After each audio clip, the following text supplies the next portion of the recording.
তো প্রতিবেশীকে বাবা সাজিয়ে ফর্ম ফিলআপ। বিএলওর মনে সন্দেহ জায়গায় বাবার সঙ্গে ছেলের বয়সের ফারাক। অভিযুক্ত আবার শাসক নেতা ঘনিষ্ঠ বলেই পরিচিত। বিধাননগরে এই বিষয় নিয়ে জোর শোরগোল।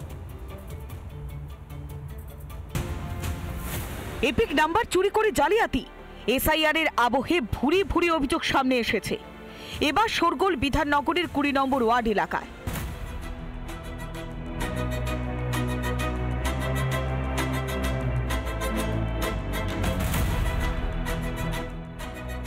স্থানীয় বাসিন্দা কিশোর রাজবংশী পুরসভা স্বাস্থ্য বিভাগের কর্মী, পাশাপাশি স্থানীয় কাউন্সিলর প্রসেনজিৎ নাগের ঘনিষ্ঠ বলেই পরিচিত।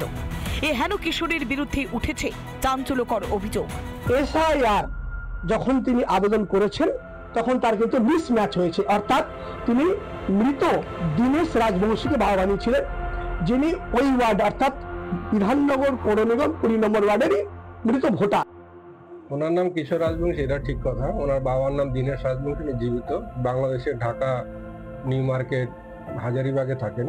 ওনার মায়ের নাম হলো আলোরানী রাজবংশী। আপনি কি বাংলাদেশ থেকে এসেছেন? এরকম কিছু ব্যাপার আছে কি? না, আমার এখানেই জন্ম, আমি এখানেই থাকি, এখানেই সবসময় আমার বাড়ি রয়েছে, সব রয়েছে, এখান থেকে আমার সবকিছু। কিন্তু কিভাবে ধরা পড়লো জালিয়াতি?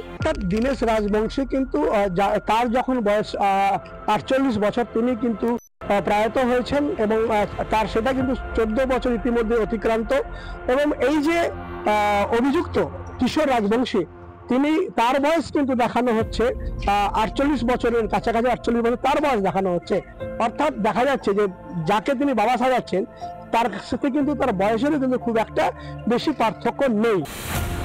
মৃত দীনেশ রাজবংশীর স্ত্রী মিনা জানিয়েছে তাদের এক ছেলে এবং এক মেয়ে রয়েছে, যাদের নাম লিটন রাজবংশী এবং রিয়া রাজবংশী। এই কিশোর রাজবংশীকে তারা চেনেন না। সে তো আপনার ছেলে? না না, ছেলে আমার না, ছেলে না। ছেলের নাম কি? আমার ছেলে লিটন রাজবংশী। তাহলে কিশোর রাজবংশী কে? তা আমি জানি না।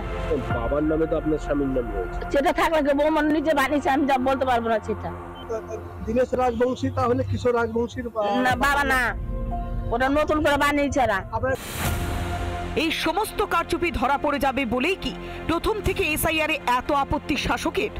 রিপাবলিক বাংলা।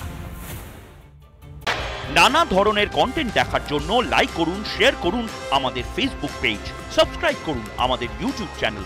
পাশাপাশি অন্যান্য ব্রেকিং নিউজের জন্য অবশ্যই চোখ রাখুন রিপাবলিক বাংলায়।